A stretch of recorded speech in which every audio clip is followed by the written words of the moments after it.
என்ன மாதிரி தனியா என்ன மாதிரி சொந்தமா ஒரு கட்சி ஆரம்பிச்சு 1% அட்லீஸ்ட் 1% வாக்கு வாங்கி காட்டுற அந்த தில் இருக்குதா, திராணி இருக்குதா?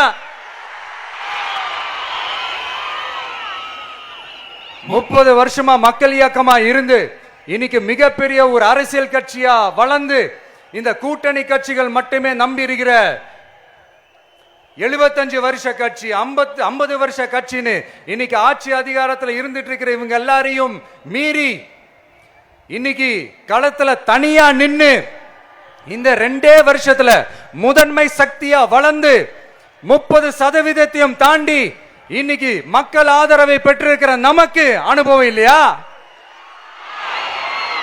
உங்களுடைய அனுபவம் என்னன்னு சொல்லட்டுமா?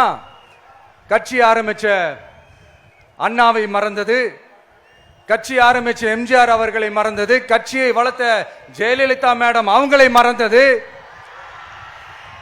இவங்க எல்லாரும் சொன்ன விஷயங்கள், பேசின விஷயங்கள், எதையெல்லாம் ஃபாலோ பண்ணணும்னு சொன்ன விஷயங்கள் எல்லாத்தையும் மறந்தது. இவங்களுக்கு நமக்கு அனுபவம் இல்லையா? நமக்கு அனுபவம் இல்லதான். கொள்ளை அடிக்கிறதுலாம் எங்களுக்கு அனுபவம் இல்லதான். அதெல்லாம் எங்களுக்கு சுட்டு போட்டாலும் வராது. இந்த கொள்கையை பேருக்கு மட்டும் வச்சுக்கிட்டு நேரடியா சரண்டர் ஆகிறது, மறைமுகமா சரண்டர் ஆகிறது, இந்த மாதிரி அனுபவம்லாம் நமக்கு இல்லதான். அதுவும் நமக்கு சுட்டு போட்டாலும் வராது. மக்களை நேசிக்கிற நல்ல குணம் இருந்தா போதும்யா. நல்ல சூப்பரான ஒரு நல்லாட்சி கொடுக்கலாம். நல்லாட்சி கொடுக்கிறதுக்கு மெத்த படிச்ச மேதாவிகளா இருக்கணும்லாம் ஒன்றும் அவசியம் இல்லை.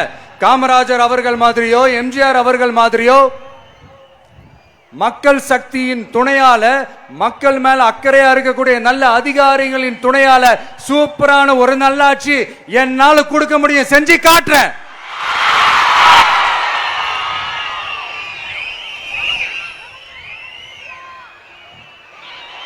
நாலரை வருஷம் ஆச்சு, 4.25 வருஷத்துக்கு மேல ஆகுது. இப்போ ஒவ்வொரு வீட்டு கதவையா தட்டி உங்கள் கனவுகளை சொல்லுங்கள், உங்கள் கனவுகளை சொல்லுங்கள், நாங்கள் அதை நிறைவேற்றி காட்டுறோம். இல்ல, ஸ்டாலின் சாருக்கு மக்கள் சார்பா ஒரு கேள்வி. மக்களுடைய கனவு என்னன்னு உங்களுக்கு தெரியுமா சார்?